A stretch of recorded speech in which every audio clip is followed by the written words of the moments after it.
அனைவருக்கும் வணக்கம். இன்னைக்கு வந்து இந்த வீட்டுக்குள்ளே தான் போர் மோட்டரில் சிக்கிக்குன்னு சொல்லியிருக்காங்க. அதை எடுக்கிறது வந்திருக்கு. என்ன ஒரு பையன் இடத்துக்கு பக்கமாக வந்தாச்சுங்க. இது எனக்கு மூங்கில்பட்டி, அதாவது அத்தானியிலேருந்து ஆப்பக்கடல் போகிற வழி இல்லைங்க. போய் பார்க்கலாம். வீட்டு போர் மோட்டர் உள்ள சிக்கி இருக்குதுங்க. என்ன கண்டிஷன் ஆகிருக்குன்னு போய் பார்க்கலாம். பார்த்தியா எங்கே இருக்குது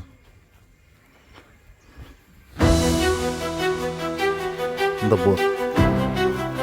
என்ன இருக்குது பிடிச்சி நிற்குது. 4.5 inch bore, single piece motor, 1 inch pipe, ஒரு 1.5 அடிக்கு மேலே வந்திருக்க மாட்டேருக்குது. பார்த்தா தண்ணி ஓடி எத்தனை லட்சம் கேட்டியா? சரி சரி, ஜாமத்தில் எடுத்தோம், செட் பண்ணிக்கலாம்.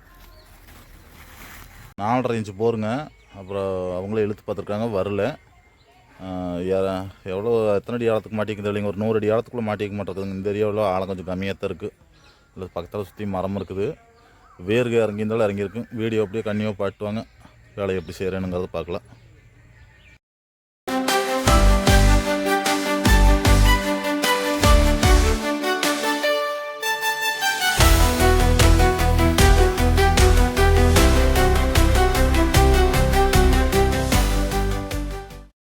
கடப்பாதை அடித்து கவத்தை கட்டி வச்சது பூரா கவரே எடுத்து போச்சு, மண்ணுக்குள்ளே போய்.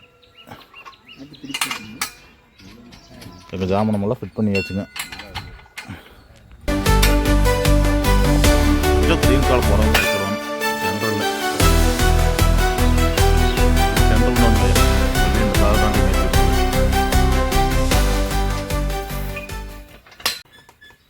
ஏன் பையா இப்போ ஒரு கணக்கில் ஓட கொடு.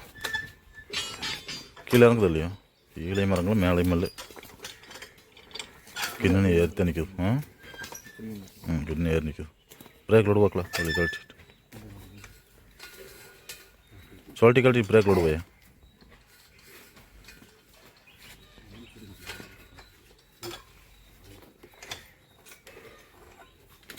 விடு, கொஞ்சம் இறங்கி இருக்குது. இப்போ வந்தது இந்த போர் மோட்டரை மேலே இழுத்து பார்த்தாங்க, மேலேயும் வர மாட்டேங்குது. கீழே விட்டால் கீழேயும் போகல. பக்கத்தில் மரமெல்லாம் இருக்குதுங்களா, நம்ம மரத்து வேறு இறங்கின மாதிரி தெரியல. ஏதோ கல் தான் பிடிக்க மாட்டேங்குதுங்க. இன்னும் நிறைய வேலை செஞ்சு தான் இந்த போர் மோட்டர் ரிலீஸ் பண்ணி மேலே எடுக்கணும். வீட்டில் போர் எடுக்கிறவங்க இதெல்லாம் தெரிஞ்சுக்குங்க. ரொம்ப நாளைக்கு தண்ணி யூஸ் பண்ணாமல் இருந்தீங்கன்னா அது கல் மண் விழுந்து மோட்டரை சிக்கி பிடிச்சிக்குங்க. அப்புறம் ஏதாச்சும் வெளியூர் போகிற சூழ்நிலை வந்துச்சு அப்படின்னா ஒரு 10-15 நாளைக்கு ஒருக்கா வச்சு ஒரு 1/2 மணி நேரம் தண்ணி வெளியே எடுத்துகிட்ருக்கணுங்க. கவர்மெண்ட் தண்ணி வந்துட்டுருக்குது அப்படின்ட்டு மாதக்கணக்கில் தண்ணி ஓட்டாமல் விட்டிங்கன்னா அந்த மோட்டர் இந்த மாதிரி பிரச்சனை வண்டிடுங்க. மோட்டர் ஓடாது. அது மண் பூரா சேர்ந்ததுன்னா அப்புறம் பம்பு சுற்றக்கூடாதுங்க. தண்ணி வெளியே வராது. தொடர்ச்சியாக நம்மளுக்கு தண்ணி வந்து கரெக்டாக கிடச்சிட்டே இருக்கணும்னா போர்வெல்லையும் முறையான வடிக்கும் மெயின்டெனன்ஸ் பண்ணிட்டு வரணுங்க. கரெக்டான வடிக்கு மெயின்டெனன்ஸ் பண்ணாமல் கவனிக்காமல் விட்டிங்கன்னா அப்புறம் இந்த மாதிரி பிரச்சனைகள்லாம் போர்வெல்லில் வந்துடும். மோட்டர் ரிலீஸ் ஆகி 10 அடி மேலே வந்திருக்குது. கல்லெல்லாம் உடச்சுட்டு ரிலீஸ் பண்ணி மேலே எடுத்துருக்குறோம்.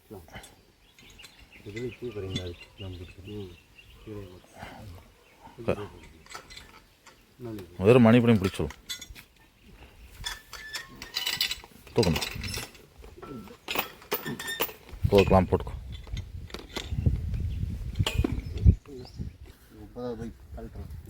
80 அடி மோட்டர் மேலே வந்துருச்சுங்க.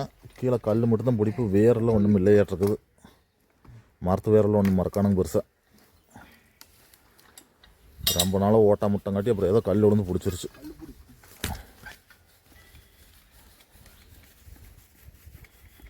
கேபிள் இந்தளவு சுற்றி போட்டிருக்குறோம்.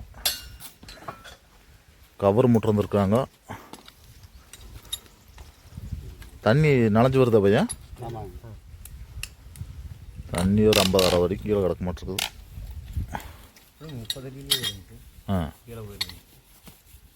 அடைச்சிருந்துருக்குமா இருக்குது மோட்டரா. ரொம்ப சிரமப்படுத்த கல் உடச்சிட்டு வெளியே எடுத்துருக்குறாங்க. நிறைய வீடியோவில் காட்டல. எங்களுக்கு வேலை செய்யறதுக்கு டைம் சரியாக போச்சு.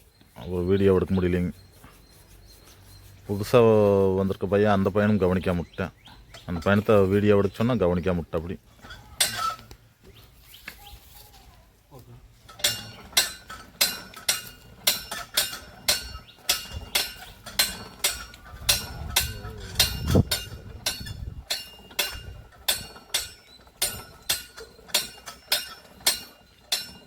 கொடி வேறு கொஞ்சமாக வருது.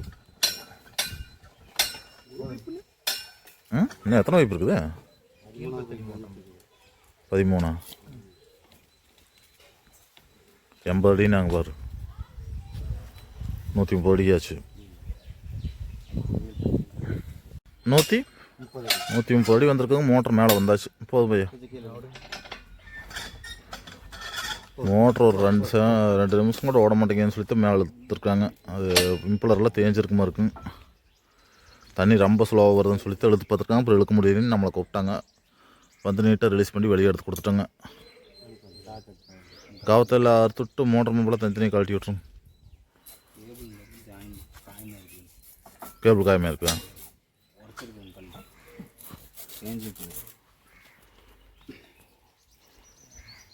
நசுக்குத்தான் செய்ய. அப்புறம் கல் பிடிச்சிக்கல போருக்கு ஏதாவது சாக்கு போட்டு மூடி விட்டுருண்ணா.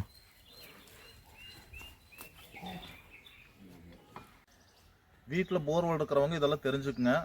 போர் மோட்ரு வந்து கொஞ்ச நாளைக்கு ஒருக்கா மேலே தூக்கி ஏற்றி இறக்கிட்டு இருக்கணுங்க. இல்லாட்டி அப்புறம் இந்த மாதிரி கல் மண் விழுந்துச்சுன்னா மோட்ரு உள்ளே சிக்கிக்குங்க.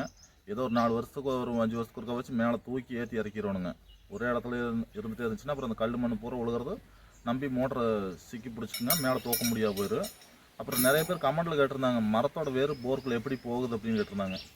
இந்த பைப் போட்டுருக்கு பார்த்தீங்களா, இது வந்து மண் எவ்வளோ தூரத்துக்கு இருக்குதோ அது வரைக்கும் தான் இந்த பைப் போட்டிருக்கு. அதுக்கு கீழே பாறை இருக்குங்க. பாறை வரைக்கும் கொண்டு இந்த பைப் உட்கார வச்சுருப்பாங்க. மரத்தோட வேறு இப்படி நிலத்துக்கடி வந்து இந்த பைப் ஒட்டியே கீழே போயிட்டே இருக்குங்க. போய் இந்த பைப் முடிகிற இடத்துல போருக்குள்ளே வந்துடும். அப்படி வந்து தான் மரத்தோட வேர் வந்து தண்ணி உறிஞ்சிக்கிட்டே இருக்குங்க. அப்புறம் போர் மோட்டரை மேலே எடுக்கும்போது சுற்றி பிடிச்சிக்கு. இந்த பைப் நாங்கள் போட்டுக்கிறோம்ல, எப்படி மரத்து வேர் உள்ள போகணும்னு நிறைய பேர் கேட்டிருக்காங்க.